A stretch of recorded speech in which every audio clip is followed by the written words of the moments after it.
Hello and welcome to the weekly voice chat of the Men Are Human Discord server. We are the semi-official Discord server of the men's rights subreddit, and this week's topic is the United Nations and the sexism and the misandry and the discrimination of men by the United Nations. Now, if that's confusing you, trust us, we can make a very good case for this. The UN is unquestionably influenced by modern-day feminist academic institutions, and the results for men are absolutely disastrous. Now, I know Ma has a lot of links, but let me just start off with this link here. This was after the earthquake in Haiti in 2010. And you can see they set up women-only food tents, women-only food aid. How's my mic now?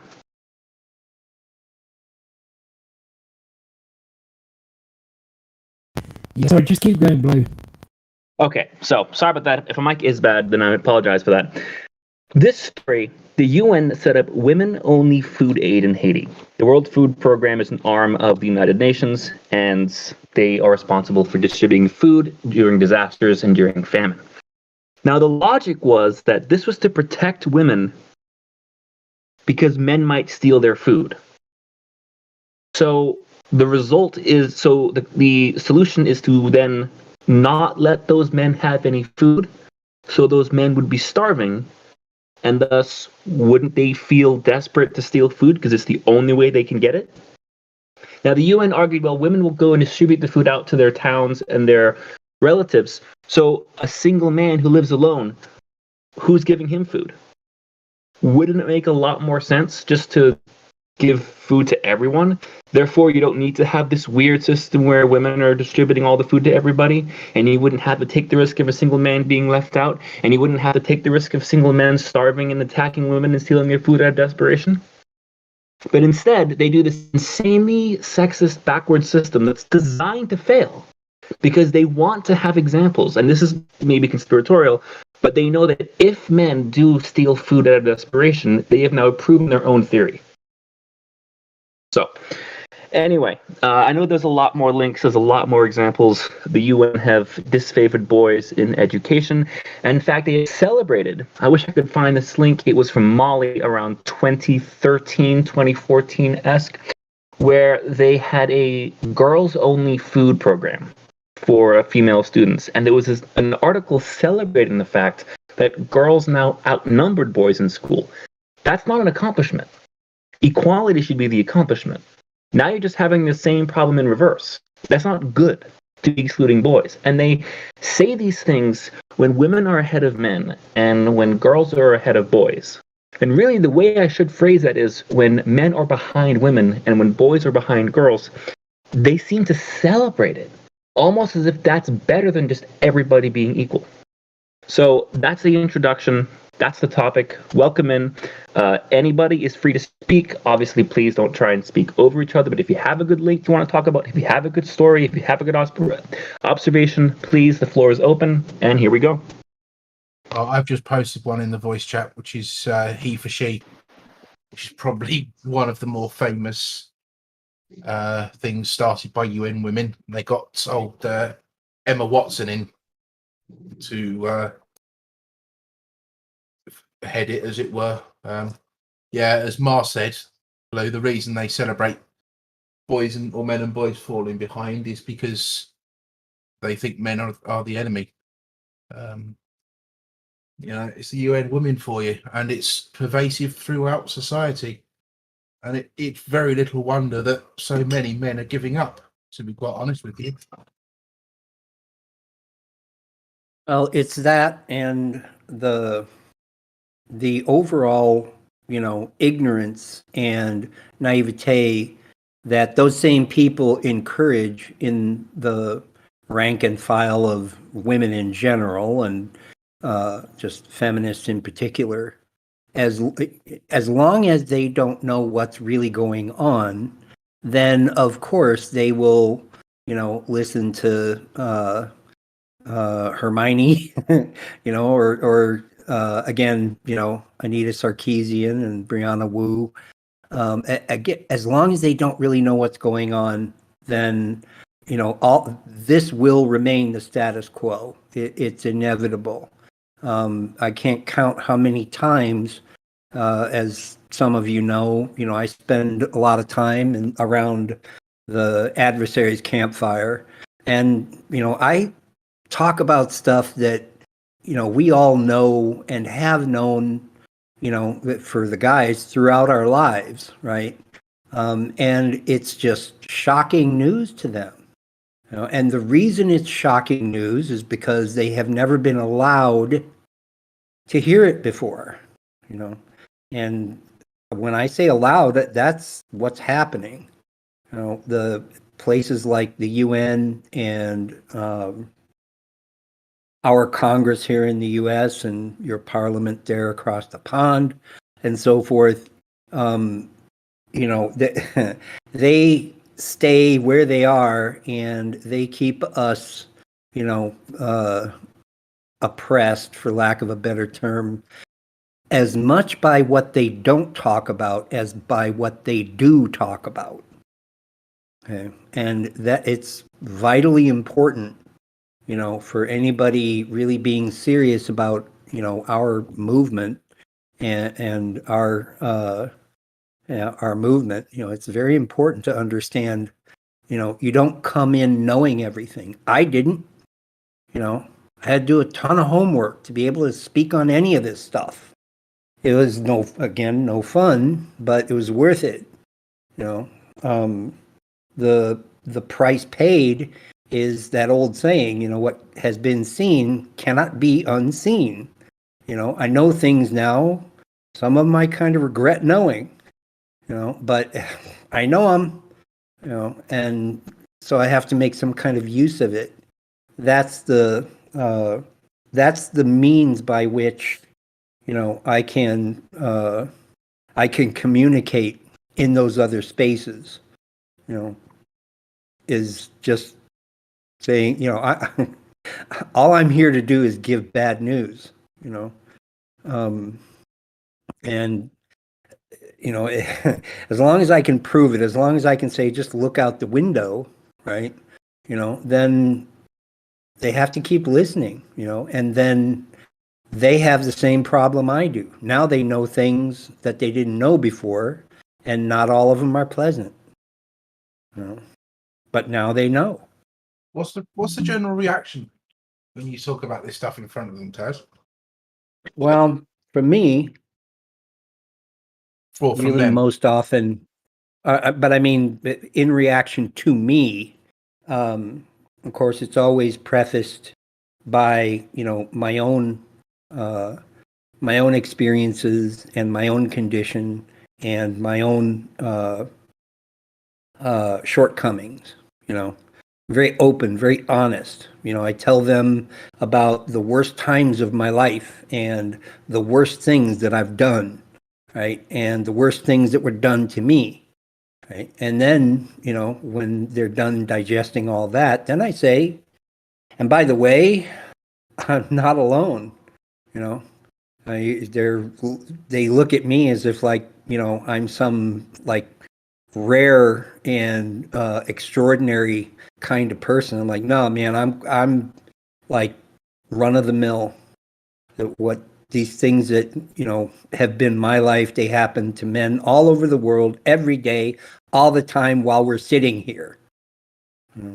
That's what they react to, and they get curious, sure, but they become a lot more, I guess, attentive to what I'm saying, instead of just me, right? Because I get all the crap out of the way first, and then I say, now, let's talk turkey. Let's talk about what's really going on. It ain't about me. And then they're the ones, like Alistair was saying, they're the ones who have to concede that, yeah, things are bad out there, and Yep. as things get worse for men, they correspondingly, of course, get worse for women. That's, again, there's no way around that, right? We're bound together at the neck. So we either hang together or we hang separately. And, they have an intuition about that. It's always there. It just needs to be brought out. It's not that complicated. It's just not any, it's not a good time. Yeah.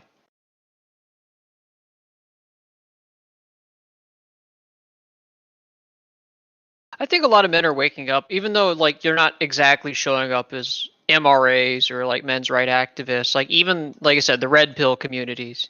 Like when you listen to the advice by Tate, that he gives, even though it is like we all probably disagree with it here, is that he is tapping into some real genuine issues that regular day men are just having to deal with.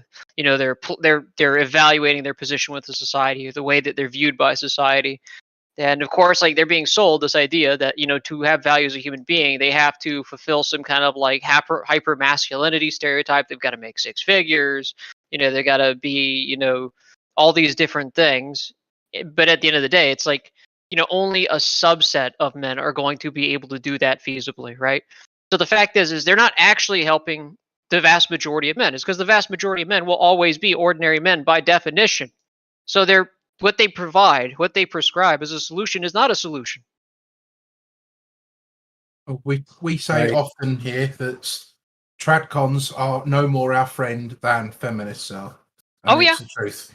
At the Well, end the of the day. feminine, yeah. Well, the feminists basically wrote they advance their rights. No problem with that. I don't care. I'm an equal rights advocate. I believe in equal rights. But then they left very deliberately a lot of the remnants of the old patriarchal systems that conveniently benefited them. And so the fact is they live in this limbo where they can exist between privilege and responsibility, where they can shirk responsibility and take privileges that they see men as having.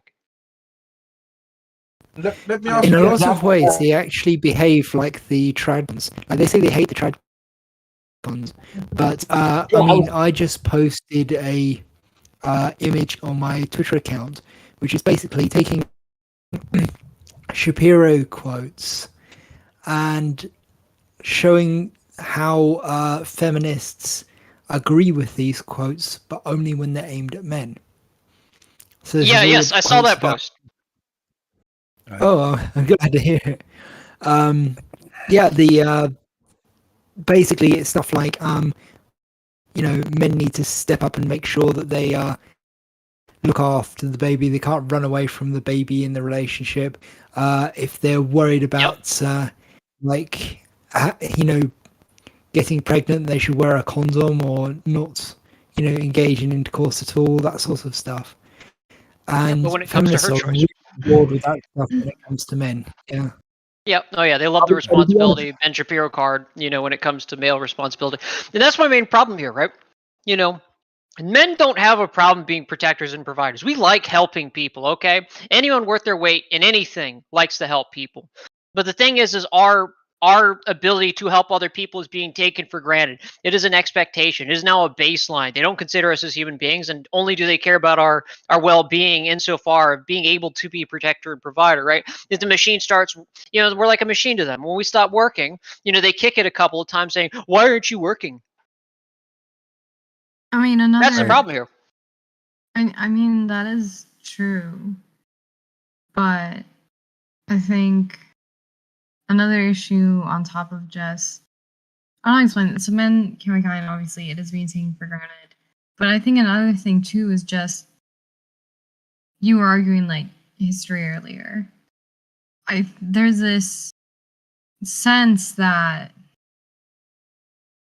I don't want to say bred into us. I don't really know how to best put this. But this idea that, the Women Wonderful effect, there's so much more value in women. And so because of that, the way the old patriarchal ways were put, quote unquote, patriarchal in the quotation marks. Yeah.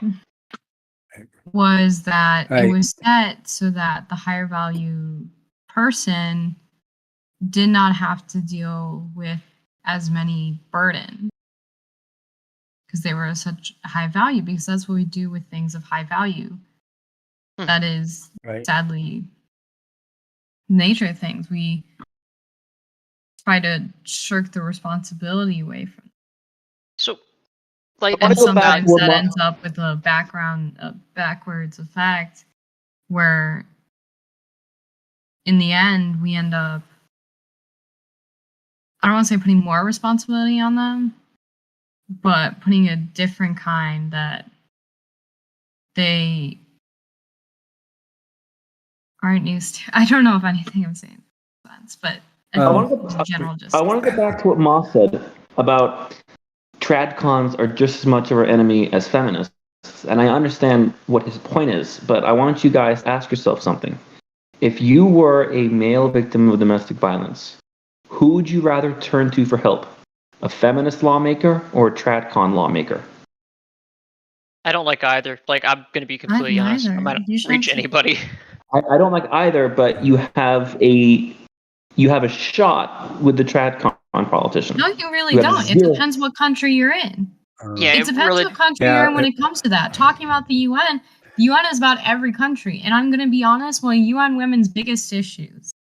And at the same time, one of its main things that it does have to address is the women from those kind of countries that are so unbelievably traditionally conservative that is being harmful to everyone.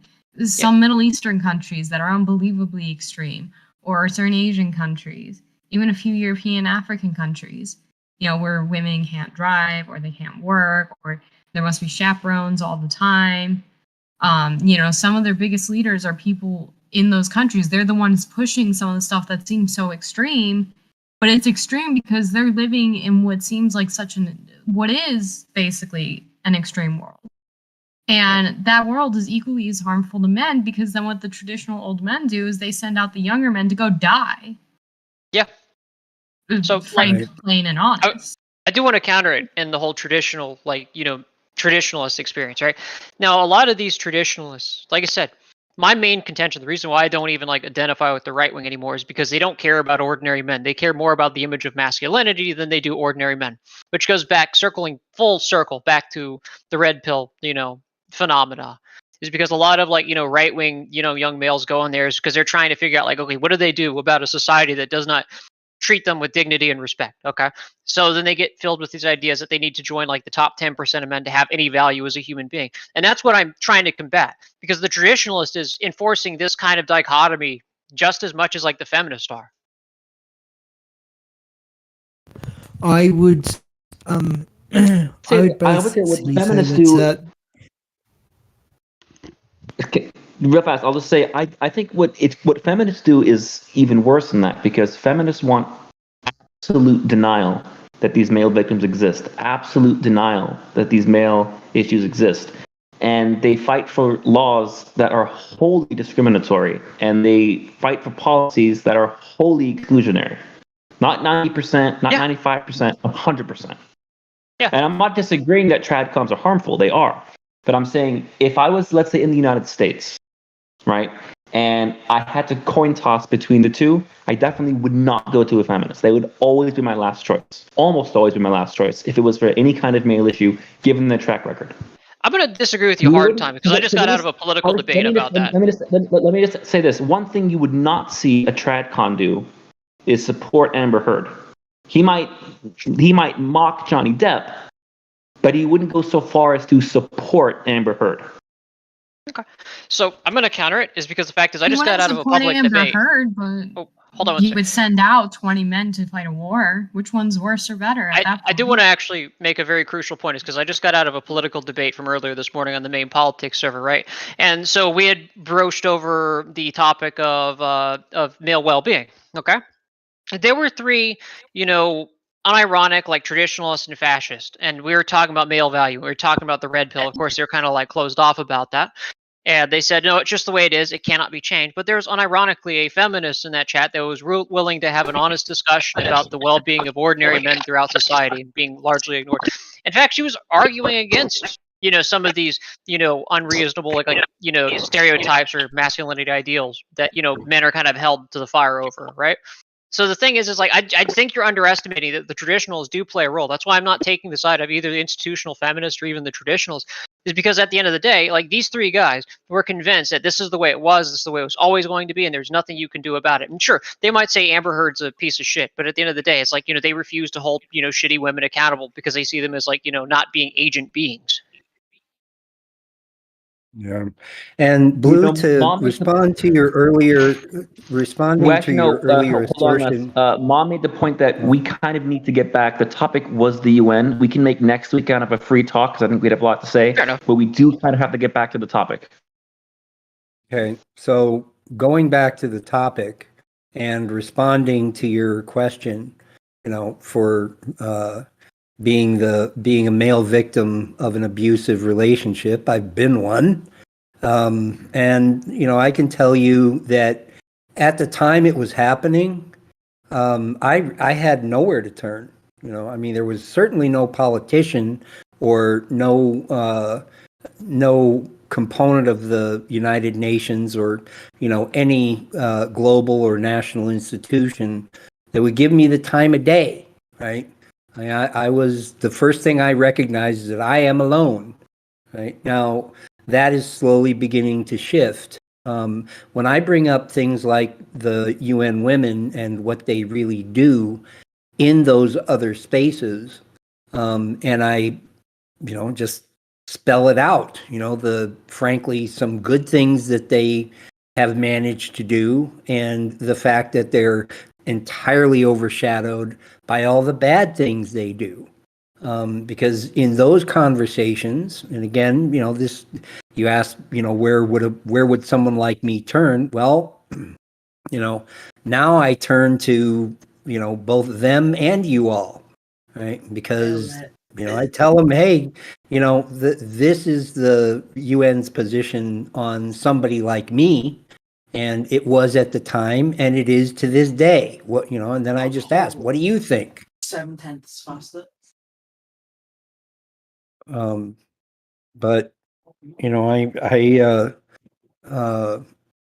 I guess my issue with just focusing on the bad or amoral actions of institutions like the United Nations is that at some point we have to accept the fact that until all of the people supporting them start to change, they won't. I mean, they won't. They have every incentive to keep doing what they're doing, and they really have no incentive to stop. And they sure don't have any incentive, to even glance at somebody like me. I am, surplus humanity, right? And I always have been. Right? And that has always been how they look at us. This business with the food distribution. It's like any of the rest of it. You have to admit that even though you are dismayed, on some level, you are not surprised. You're not. This sounds shocking, but it really isn't. Okay? It has always been that way, and the challenge and the discipline and the complexity of this is, that we have to overcome something that has always been there, and we we have to give people an incentive, an incentive and a reason to overcome it with us.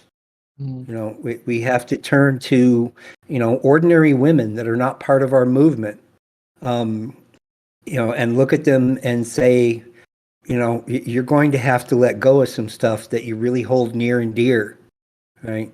Otherwise, you're going to go down with us, and there's no stopping it. People like, I put a link to our YouTube channel in the chat, and Darkisha has been with us for both of those videos, and I tell her frequently, that she is one of the women in our movement that is thoughtful and not simply outraged and shocked and hostile. She has a mind and she uses it. And I also tell her she might take that as a compliment. What I'm giving her is a burden, because all those things I described about, getting ordinary women on the side of ordinary men, in the face of all of these institutions, it's a really big ask, and it's not something that men can very easily ask for. It's unfortunate, but it's the truth. But somebody's got to tell them, otherwise, like I said, they're going to go down with us. They're starting to see that now. Because the reason is because culturally, if a man asks for help, it's seen as a sign of weakness, and more often than not, it's going to be pounced on and taken advantage of, right? So, that comes down to the fact is that people need to be spoken of on their behalf. Yes, to other women. Now, for the men, we have to become a whole lot less tolerant and a whole lot more aggressive against, how men are conditioned to treat each other when we show any sign of weakness. Yep, agreed. How do you fight back against the UN? I mean, how do you fight? How do we resist and change something, an institution so large and so powerful? Oh, like every way Well, they influenced it through political parties, coalitions, and just basically broad appeal. You're not going to get broad people appeal. to go against their base nature. The UN women or the UN feminism all works on one principle, and that is gynocentrism. Yeah, well, I want to dislodge that. I want to change that. Good luck with that. Yeah. It's not going to happen in your lifetime. I'm uncompromising on this. If it doesn't happen in my lifetime, that's fine. At least the people future on aren't going to have to deal with this stuff and have dignity and respect in the societies they build. It's going to take Mike, it's going to take an awful lot longer. Mike, you and I are both here fully aware that, all of these issues are certainly going to outlive us. Yes. Because we're old, but the right and honorable thing to do is to look at Alistair and Blue and Darkisha, and the rest of the young folk here and say it's going to outlive you too. These things that we're talking about, when you reach our age, at least some of them will still be there. This is the long haul. Yeah. There you go. Are you trying to change? Are you trying to change the prevalence of this attitude, or you said you were trying to change the very attitude of feminists themselves? So, are you talking to me? Yes, I was wanting to clarify what your intention was. I'm here to find allies, whether they be self-identified feminists or traditionalists, in a journey, because the fact is I want, more or less, that men be treated with dignity and respect in the society they build. That's all I want at the end of the day. That's the only uncompromising ideal I hold. Do you think it's possible that we can, in 20, 30, 40 years, we can convince mainstream feminist institutions to not be gynocentric? Yeah, it's because I think that we can apply pressure due to the fact is that we have an increasing amount of far-rightists and fascists that are, consider this to be a biological aspect. And so they're going to have to pick sides. They can either choose to have responsibility and equality, or they can choose the far-right side where, we all know what happens from there. But that's still not really, and I don't disagree with you. I'm not saying that you're wrong in terms of how it is likely to happen. But that's still not them really getting it. That's not them realizing, oh, we were wrong all along, we're going to change our ways. That's them simply adapting for their own benefit. They're adapting because they have to, not because they want to. Not because they realize that they're wrong. So institutionally and culturally, yes, what you say is 100% true. But when I speak to people on a day-to-day basis, when I go into the politics server, I hear women, say the same thing, and they understand that there are genuine men's issues that need to be addressed, and that feminism has utterly failed ordinary men. And the fact is that it treated it as its enemy. So the thing is individually, I've seen and I've spoke to people that this is changing, at least from the individual level, at least, and it takes time. It's not going to happen overnight. This is something that is going to take maybe even a decade or two to actually bring about change in any meaningful way. But the fact is that, we have to be diligent. We have to have determination when we want to actually change the world, is because it's not going to happen overnight. You think it's going to happen as quickly as a decade or two, do you? It's going to take generations. Do you think that the current state of affairs is going to last for very long? Is because, people are not happy. You know, that's why like radical politics is all of a sudden taken off. Nobody believes in liberal democracy anymore, is because people are hurting and they want a solution. You That know, is I'm The actually, true, biggest problem with Alistair. your theory, though, Alice- is that we're sitting here and we're in a day and age where the biggest problem is not the general public or the wide span of society, because to be honest, secretly the majority of population really is much more moderate than we are perceived to believe. What we're Mhm. seeing, all this division, all this kind of hate and stuff, it is controlled by those in higher positions. It's controlled with those with much more power than us. It's controlled with those with so much more money. And it becomes a bigger question of, do we still remain as the people with the power and the ability? You know, in the United States, when it was created and they were writing the Constitution and the Bill of Rights, they did bring up that if and when we reached a point that the person in charge felt inadequate, we have the right to overthrow them. But are we able to do that anymore because of how much we have capitalized, not only us, but the entire world? I don't care what country you live in. If you don't live in capitalism or not, there is some form of a power driven by money that has officially taken over the state of affairs. And that same thing goes for the UN. The UN at this point in time is currently filled with the representatives of people who are holding the power of the world. None of the people actually in the UN, well, maybe some of them, hold that power. But the reality is they are being paid or sponsored by someone with that power. And since they're controlling what seems like every form of international government, it becomes a question of, can the people actually do something? Are the people actually going to be able to overthrow and recreate? Because we are making progress, but nonetheless, we must admit our progress is not the quickest. And it's not the quickest because most people already know. And they're either too tired to do something because they feel hopeless, because they think the world is so far gone to the 1% running it, or they're trying to say stuff, but they're being silenced at every end and censored by the people who are being paid, or the corporations being paid, or the corporations themselves who are in charge of basically running our international world at this point. you know, See, let The me UN say officially why. has placed itself as determining what the world does in terms of aid and many other things. The UN women try to determine the laws of women across the world. And they're all being controlled by a certain group of people. So how do you plan to It's not dismantle that that? it's not that I disagree with what you just said, Katrina. Let me say why I'm less pessimistic than Les and Mike, and I think you, and I actually do somewhat kind of sort of lean on Alistair's side here. Not that I think he's right, that it will be faster than you're expecting, but I think that the modern day SJW, radical, extremist, feminist movement, however you want to define it, it's a glass castle. And it's a castle built on lies. And any foundation built on lies is an ultimately weak foundation. And I think that they may very well be at this point running on credit and ruling on borrowed time.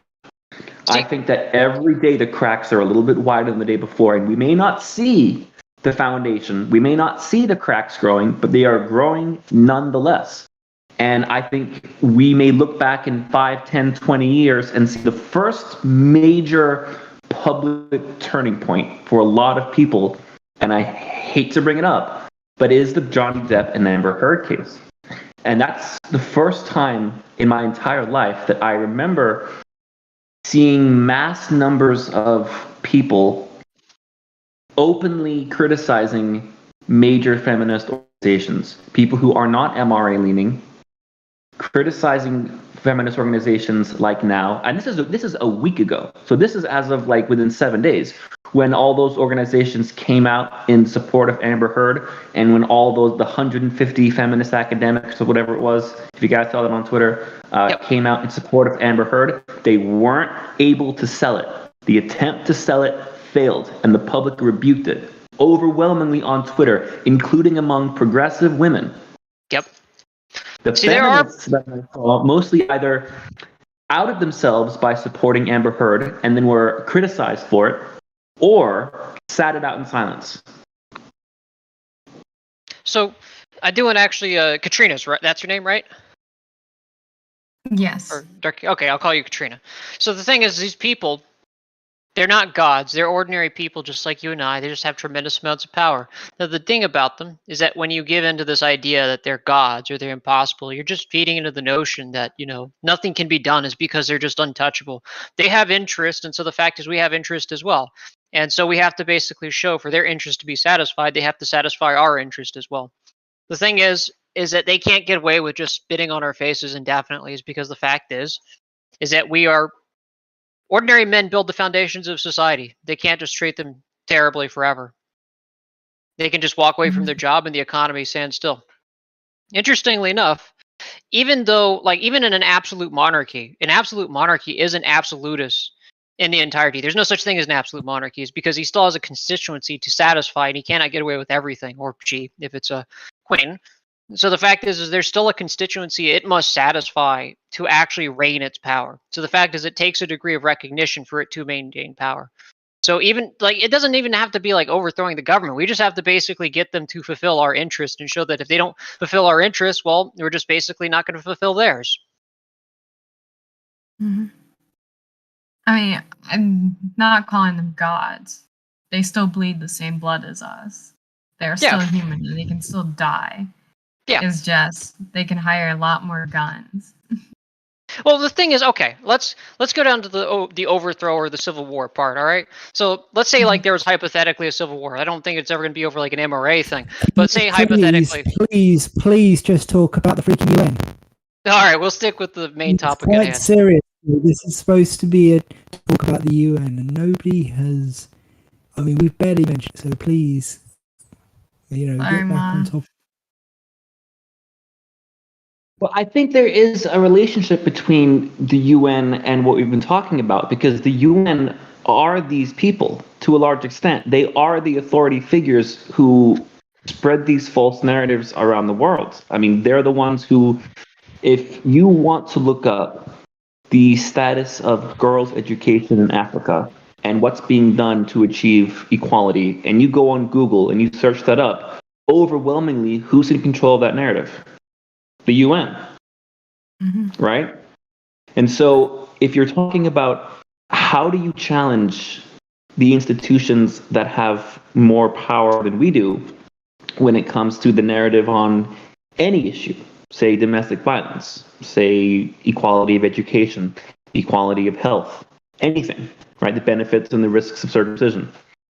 Then that conversation applies to the UN, because the UN is an example of an institution that does that very thing. Right. It's a matter of pointing out to its adherents the fact that that particular emperor has no clothes. As long as most people believe the United Nations is legitimate and right-acting institution, then again, it and the people that run it, they have incentives and disincentives just like everyone else. As Alistair pointed out, they're not gods. They keep a close ear to the ground, and they will see which way the wind is blowing, and if it becomes clear to them that, again, as Alistair said, their continued interest is directly tied to satisfying our interests. I'm just talking about ordinary people. Then they will either adapt or, go the way of the League of Nations, right? I mean, the predecessor to the UN was the League of Nations, and I bet you most of the people in this space have never even heard of it. Yep. I want to get back to I think what Ma wants to talk about, like more specifically looking into Wait, the Luke, direct. let me actually add to Les's point real quick, and it's related to UN. I just want to bring up, I think the issue with the UN, though, is the UN, it's not that it has power. It does have some power, but the reality is it doesn't have a lot of power, and most people know it. You know, this is the issue they're having with International Criminal Court and other parts of the UN right now, is they're finding it to be an issue to really, what's the word for it in English? Why is this long that English disappears? But like to really, I don't want to say to really do anything, but to really keep countries to their word, to settle them down, to They have a lot of make they have a them, lot of influence, though. They may not have power, but they have influence, and that's the and thing, they though. do. They don't have that much power, but they have the influence. It's the view that they have. It's the mask. They have a giant mask, and that is really the big issue. Is they have a big mask, but they don't have much space underneath it. That made no sense. I'll find better analogies later on, but you guys get the point. So I want to talk about earlier. I mentioned how the UN has food programs for children living in poverty. And in many cases, these food programs are only given to female students. And this is, of course, is justified by saying, well, in these cultures, parents are only interested in sending their boys to school and not their girls to school. Now, I have two responses to that. First of all, that's much more of a myth in most places of the world than they would have you believe. Yes, there are some, and I am going to be honest, mostly Islamic countries where girls' education is deprioritized. But in the majority of the world, the reason why girls are behind boys in school is not because they would not send their daughter, but would send their son. It's because actually the gender gap is much, much smaller than they say it is. And when you start looking at countries and you break down education by gender, by and large, in most places, the gap isn't that big. But let's just say you had an area where the gap was that big, right? So, okay, you have more boys and girls going to school. So the UN has a food program giving free meals to girls to encourage parents to send their girls to school. Fine. Let's just say I grant you that, okay? Let's say you have a household with a brother and a sister. Now, they're in the same household with the same parents. So obviously, they are at the same socioeconomic level, right? The son is not richer than the daughter. They're both equally poor. And the parents want to send both of their kids to school, but are able to send neither to school. If they send the son and the daughter, would only the girl be fed? That's where the argument falls apart, is it's too absolute, and it's too black and white, and there's no room for nuance. And anytime you do gender-only rules to try and cover a vast issue or a general issue, it's always going to exclude someone at the end of the day.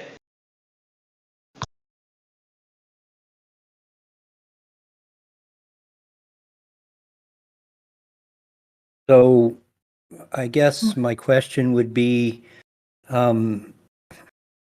if that's the current state of things, right? What should we do about it? I mean, like in this discussion, we've been brought back to the UN several times, and I guess my question is: are we just looking to enumerate and critique the bad actions of the United Nations? I'm not really an expert, so I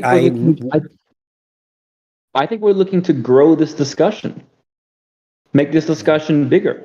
When more and more people are talking about it, and more people are thinking about it, that's when you'll start seeing the UN get actual criticism. That's when I saw those people defending Amber Heard getting mass public criticism probably for the first time in their lives, I imagine it was a very jarring and shocking experience for them. That is how you force change. So what I think we should do is true. grow this discussion. And I don't just mean in the server, but the men's rights movement needs to undertake the probably slow and painful process of talking to your neighbors, talking to your coworkers, talking to your friends, talking to your classmates. Talking to the And you know UN. what? Yeah. Yeah.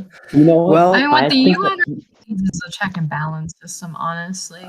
Because the it was, reality, it was designed without one, really. It's a self-referencing and self-govern. It's the fox watching the chicken coop, you know.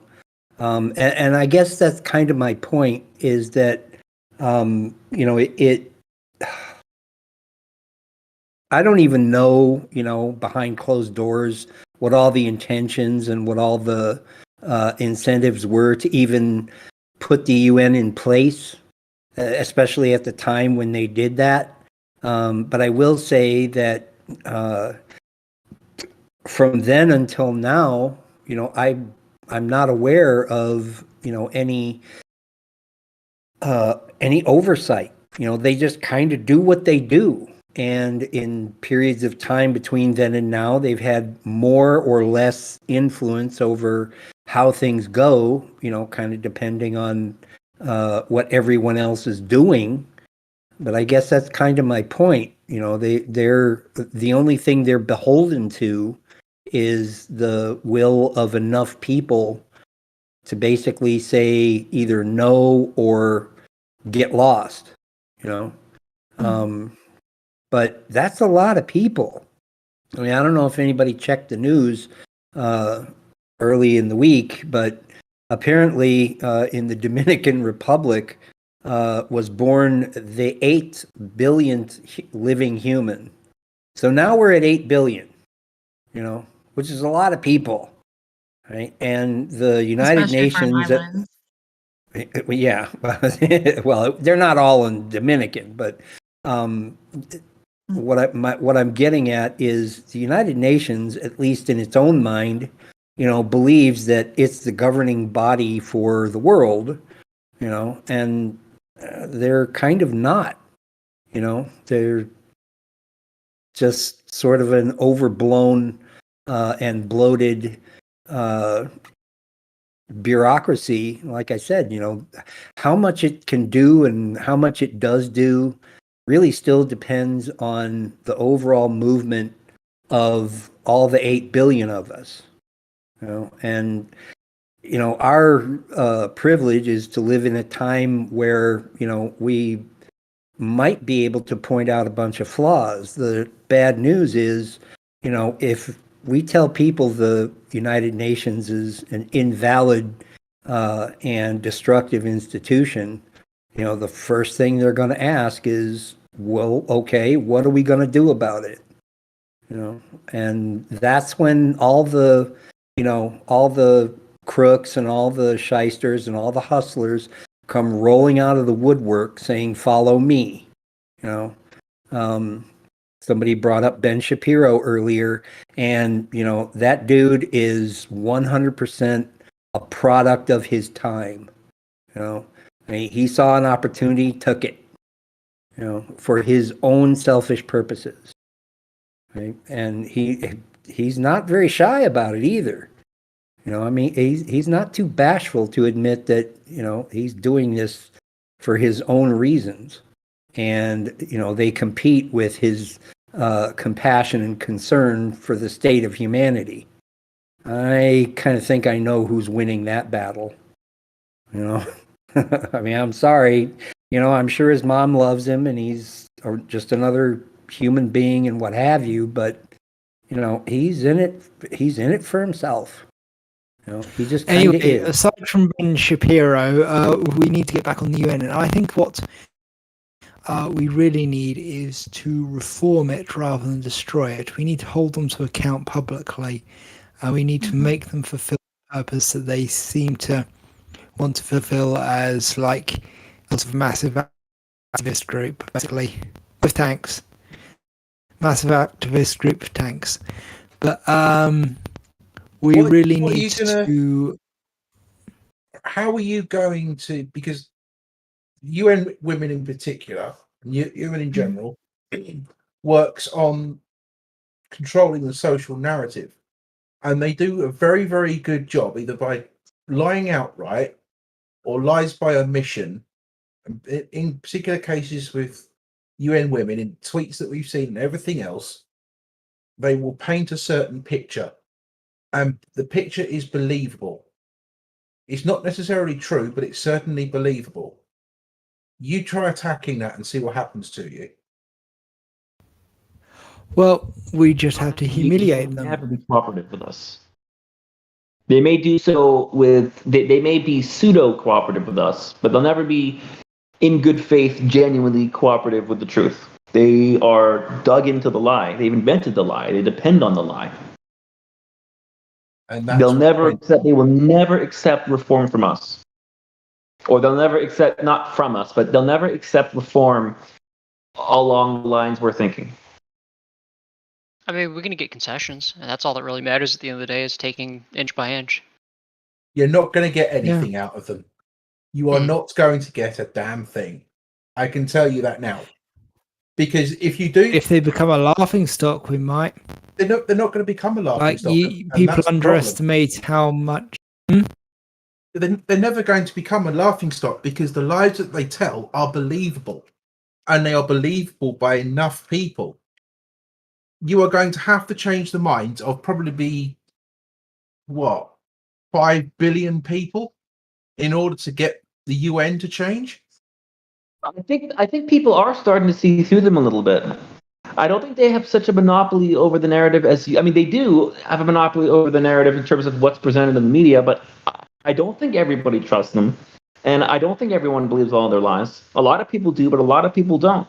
And especially when you start seeing stories like less boys in school being celebrated, and someone sees it on their Facebook page, they're gonna have to go. There has to be at least some people in the world who read that and go, "Wait a minute, what?"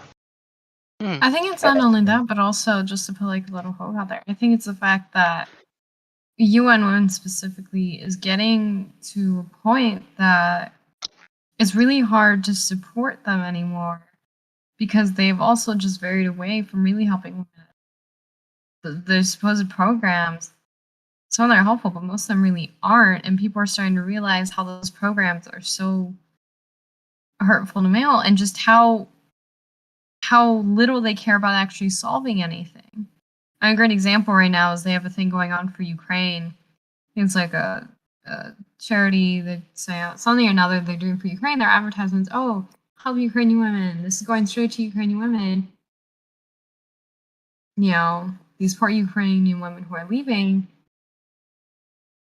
Which, yes, those women who are being forced to leave, it's really sad and they need help. But, you know, they're purposely then, when you read more this thing for Ukraine, they aren't talking about the men dying. They aren't talking about what's going on there in depth. They're just talking about these women. Right. You know, it's like, Because- well, what would really make these women's lives better if the UN were helping out the whole situation, not just focusing on the women? Obviously, the UN can't win the war, you know, for Ukraine. Ukraine sadly has to do it on their own. But again, you know, offering more support than they have. The U.S. has given a bunch of support, and many other countries have too, but not that many in reality at all. Many have bought out already. Many didn't even start in the first place.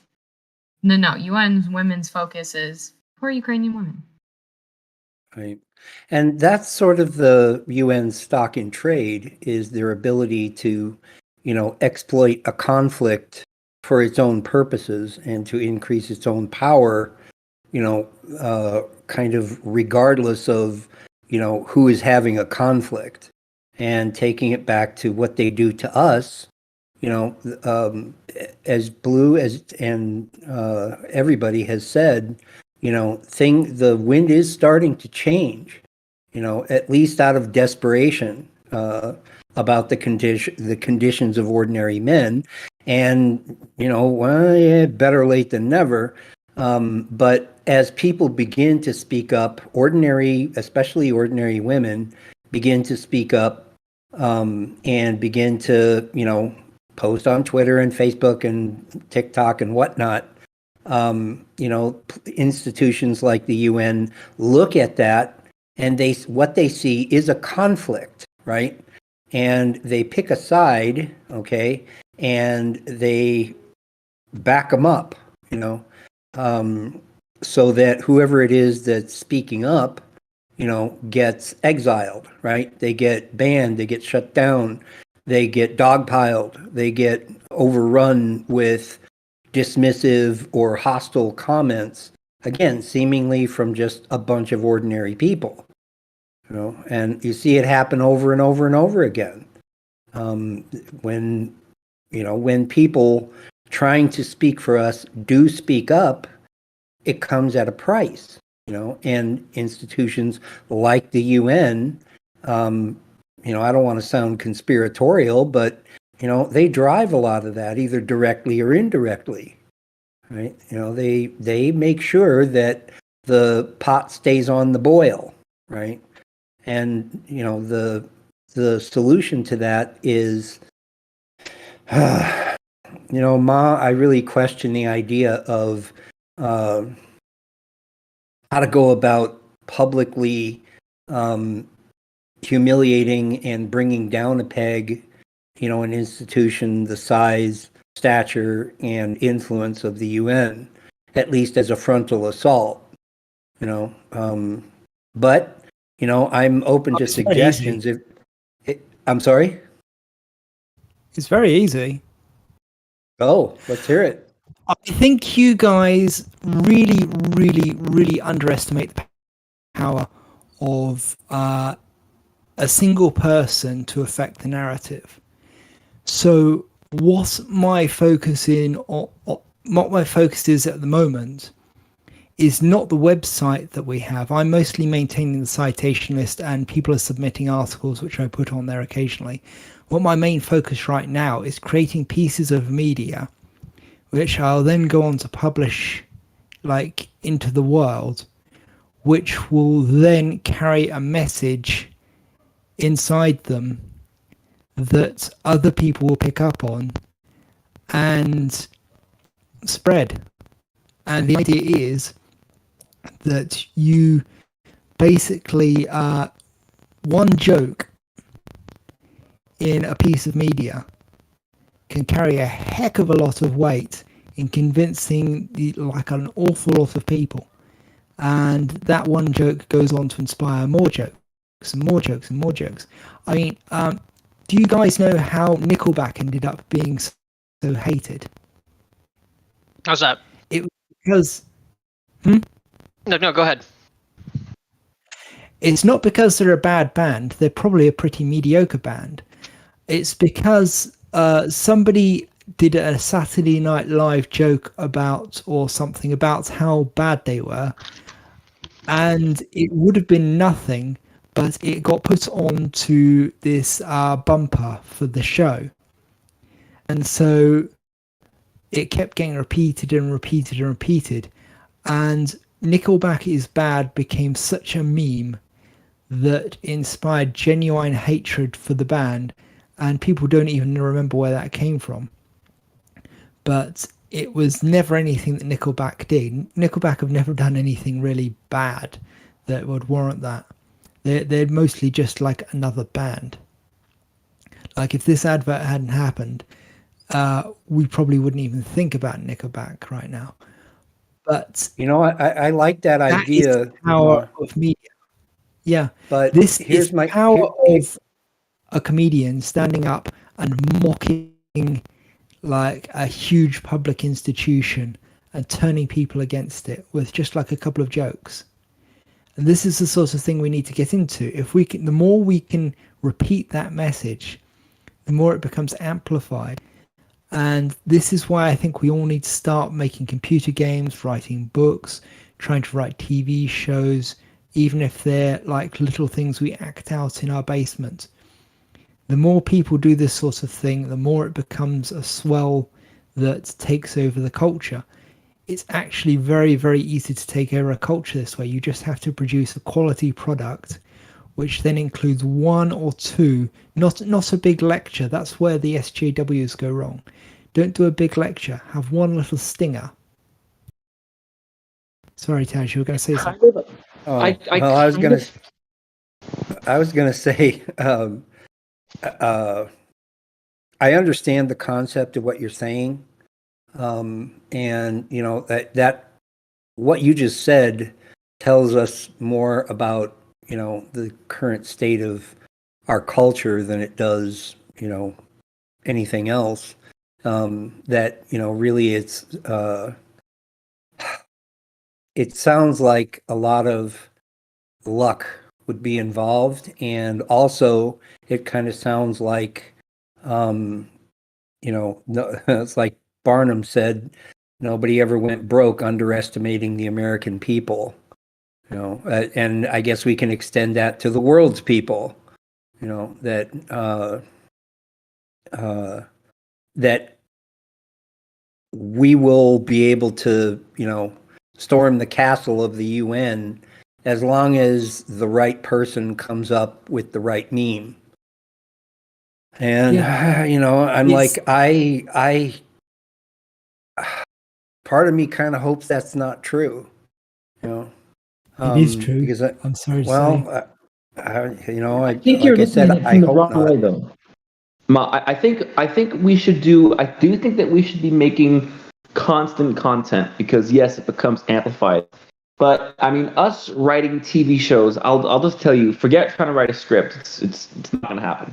But what we can do is we can create short, informative videos looking at specific cases, specific articles, specific examples, and show all of these repeated examples, these multiple examples of the UN doing blatantly sexist behavior, and then giving an explanation as to why this isn't okay, why this isn't justified, why their excuse makes no sense. That I think we can do. Yeah, TikTok is one of these things that I'm thinking of.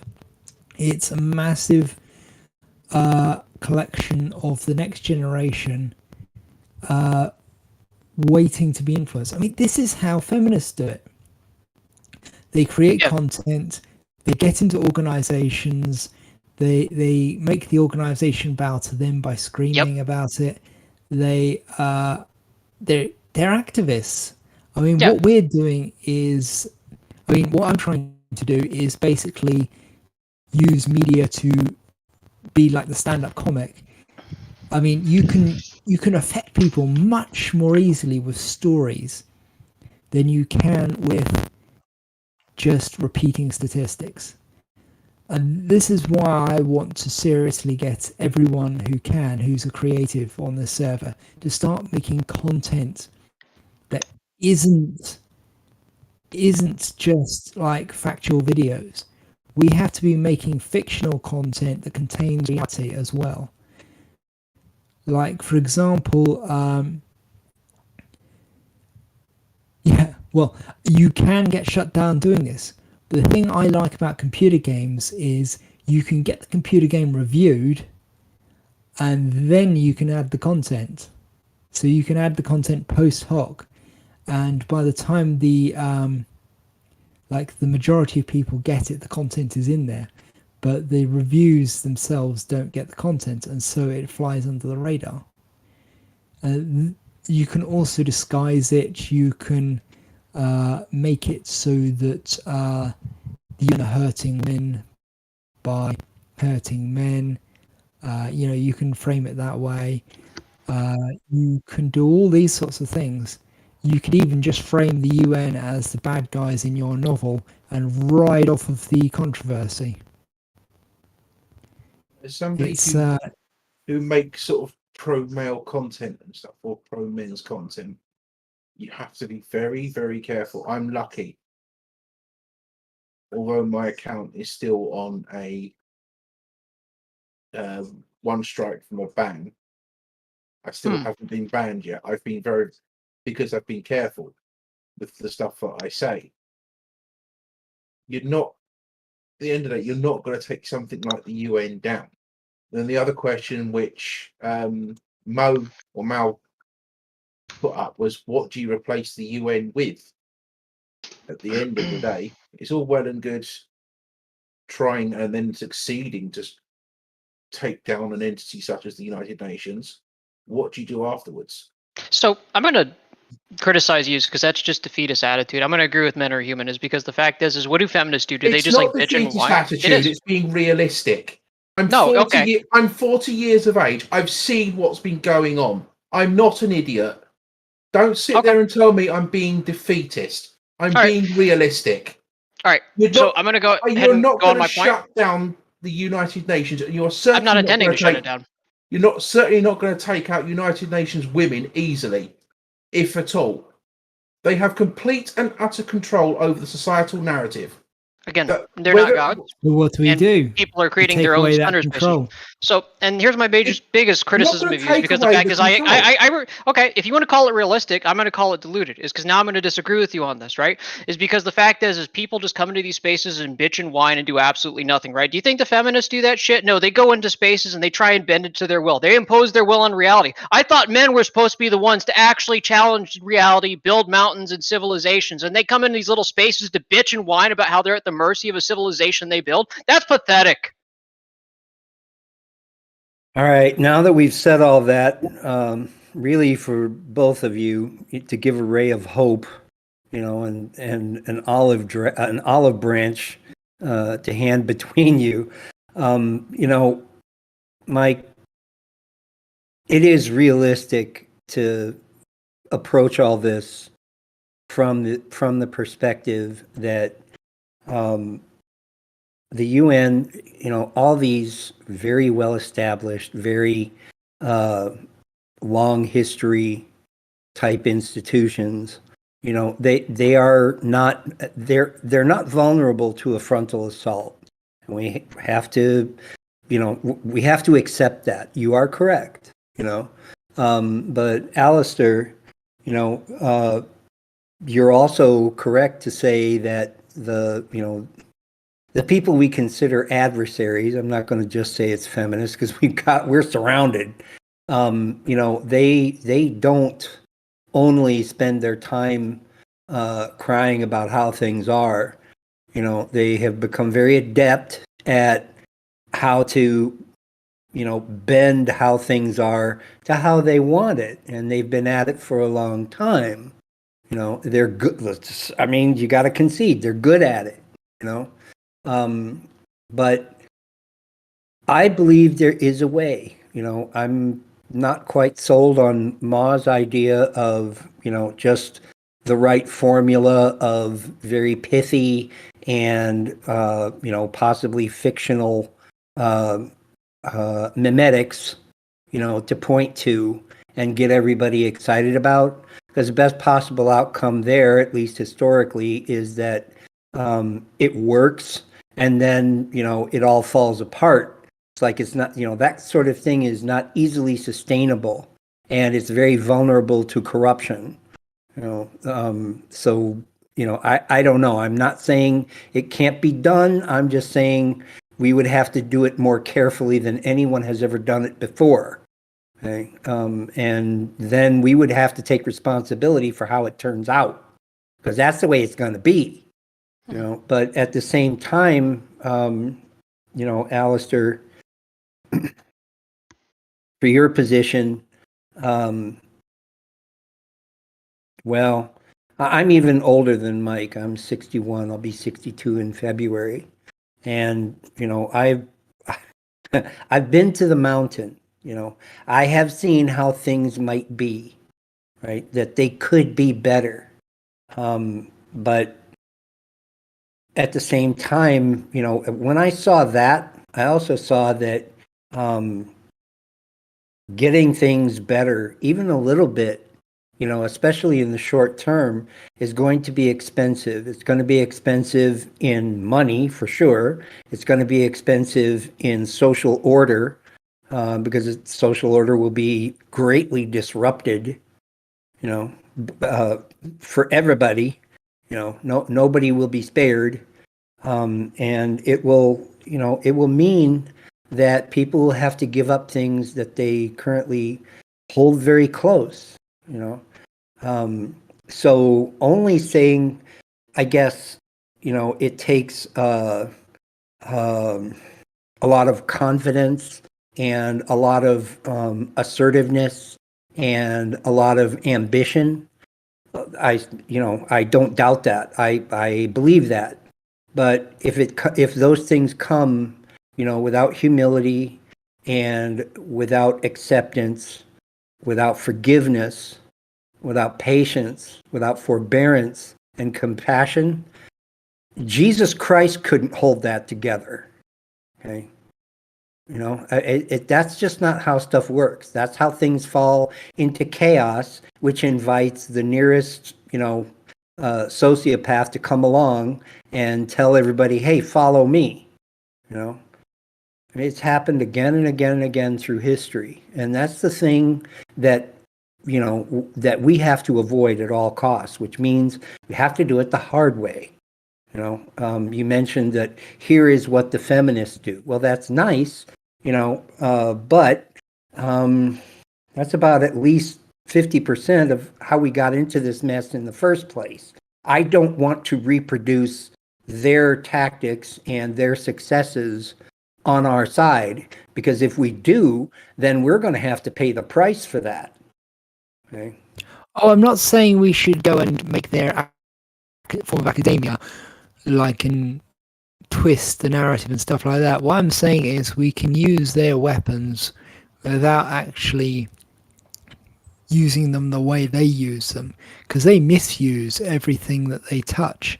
We don't have to misuse these things. We can just use them. And I mean, what's his face? That Chappelle guy getting on SNL Live and giving that crazy monologue that's really rattled people's feathers shows that you can actually sneak a really, really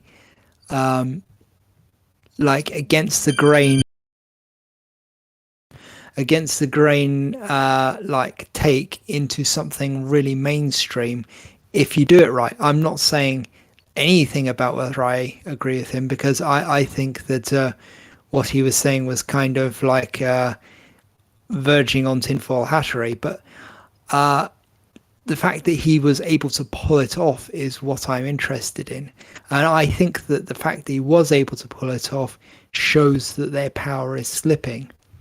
And even if it doesn't show that specifically their power is slipping there, it shows that people can overpower them and can force through a message that they don't like.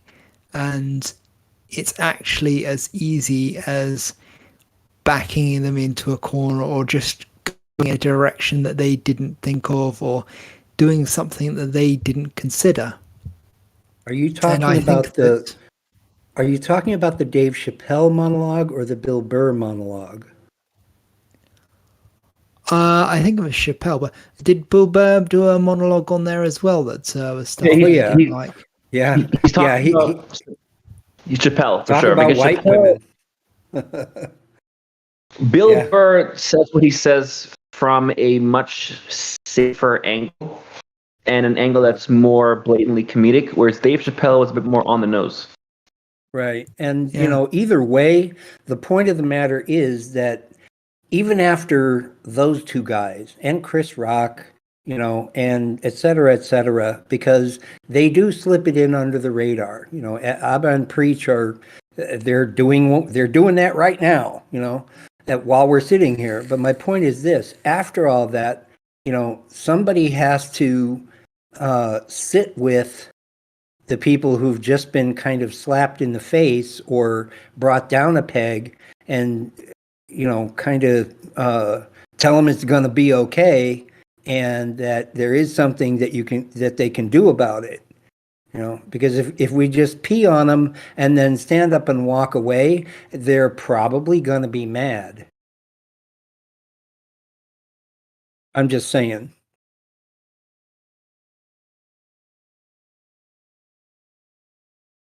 Well, getting them mad is part of what we, if I'm understanding you rightly, getting the people who, the SJW people mad is part of how you accomplish this sort of stuff. Sure, but then what? Well, then they amplify you by being mad about you. That's partly how it works. And then Yeah, I mean, everybody I've never made any real progress just by making people angry. I mean, again, that might just be a personal bias of mine, but I can tell you in my 61 years, I have made some people pretty angry. But I have found that if somebody is angry, whether it's me or somebody else, that I can make a convert of them, at least to some degree, if I come back and sit down and talk to them like a grown up. Like I said, I'm just telling you what happens to me, and what happens to me these days seems to work. I don't know what else to tell you. So basically, I've learned that I don't care if I piss people off. I just try to be honest about my position, where I stand, is because the fact is I use that as a filter to clear out the people who are not going to have the dignity or actually respect me for my positions, right? If you disagree with me on a topic, debate me on it, okay? But I live honestly, regardless whether or not it's going to piss somebody off, is because the fact is you might as well clear out the people who are just not going to look at you like eye to eye on like certain things, and they're just going to like despise you no matter what. If you're consistently having to like conceal your position on certain topics, you're not going to be living honestly. You're not going to actually get anything done or achieve anything if you do that. So I don't really care if some people get pissed off. I mean, I don't go out of my way to make enemies, but I have made enemies by being honest about my opinion.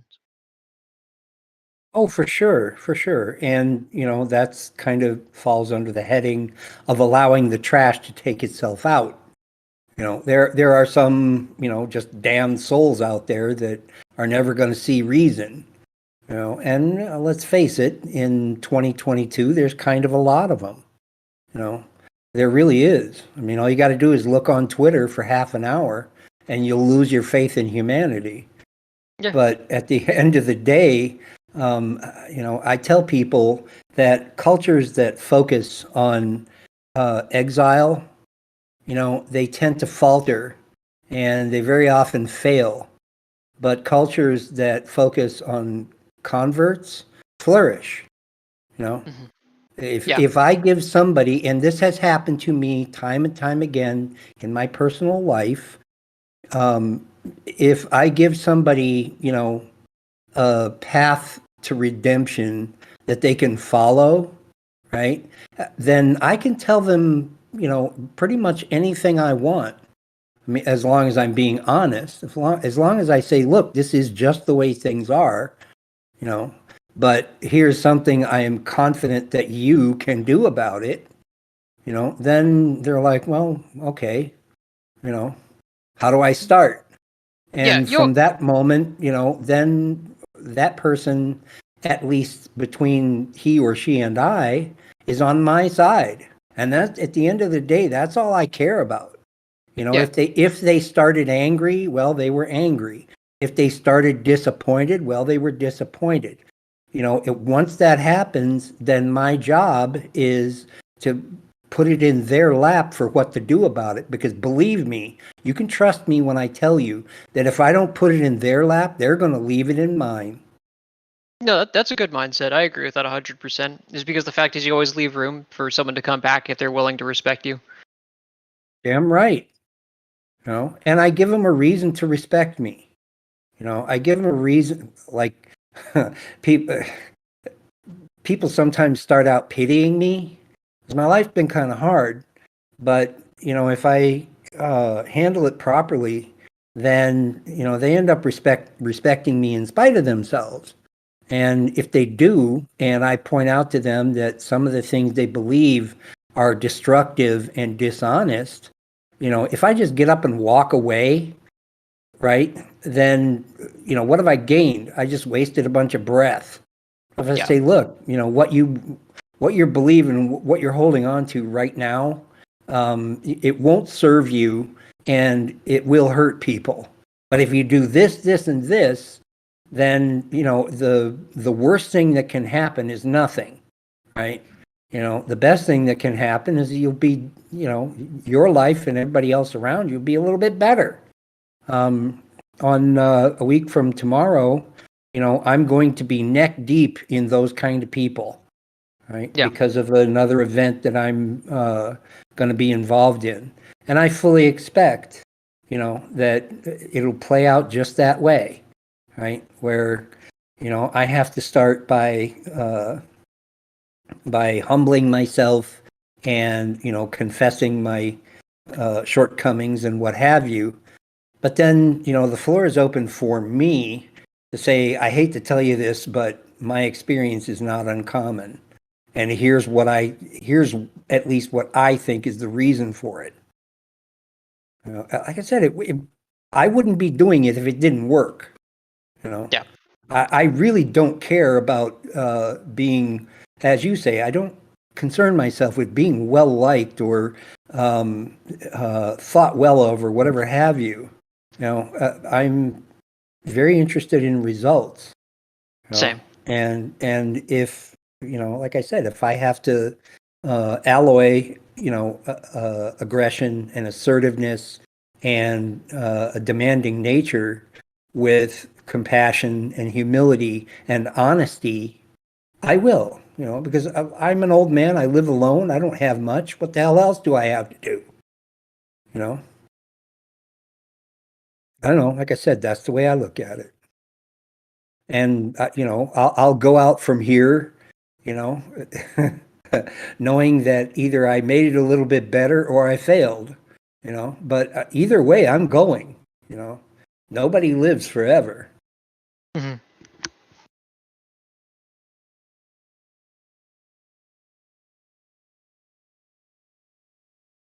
Blue, if you could take that. Right. Yeah, I just wanted to let this conversation kind of come to a natural close, and it looks like it just kind of did for a second there. So Okay. this was a big one, guys. This one started off, I was afraid it was going to be a little bit of a dud. I have to be honest, I don't think we adequately talked enough about the UN the way I was hoping we would, and I kind of am to blame too. What I think me and Ma envisioned for this talk was to be a little bit more specifically looking into some things that they've been doing, some articles and some headlines, and looking into the programs that they're doing is kind of like an expose. But the way this talk developed, actually, I think we got something very, very useful. And it's a function of strategy. It's a function of how would we go about doing an expose on the UN. So I like this talk. There was a lot. Was a lot in this talk. There was a lot of stuff happening. So this is maybe the conversation growing. This is maybe the conversation getting more involved, more evolved, more developed. Maybe we're beginning to develop a strategy a little bit. Maybe we're beginning to form a little, I don't know, identity of how we're going to attack these problems. What does it mean to attack these problems? What does it sound like to attack these problems? I think this talk was kind of answering and asking those questions at the same time, if that makes any sense. So we do these every Saturday, 2:30 Eastern Standard Time. And we pick topics ahead of time, usually a few days before. If you want to recommend a topic, you can message any one of the moderators, or you can just bring it up in lounge, frankly, and talk about it with people. I think we should decide, Ma, now that next week should be an open talk week. And I'd almost love to keep the energy of this talk going, because I think it had a lot of energy to it. So we'll see where it goes in the free talk. Maybe we can think of it. Maybe we can think of a topic in the free talk period. But that is it for this week. Thank you very much for listening. The link to the Discord server is in the description of the video below. Feel free to join us, whether you are an MRA or an MRA critic. We'd be happy to have you involved in this discussion. So thank you very much, and see you next week.